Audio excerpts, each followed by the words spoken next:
As a young father, I've learned how hard it is to be able to take a kid everywhere.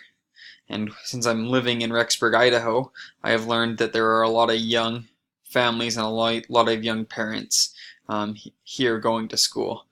So my idea is to be able to have a drive-through drink shop for the people that need their fix of their Diet Cokes or Dr. Peppers, so they can drive through conveniently and at a fast pace. I think Rexburg is the perfect place for it because we don't drink coffee, and so I feel like everyone wants their soda and they want it quick.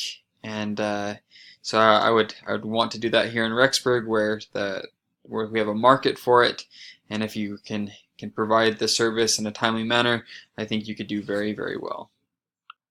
I feel like I would need $50,000. That's mostly for building costs, as well as a lease for land and the supplies in order to get this running.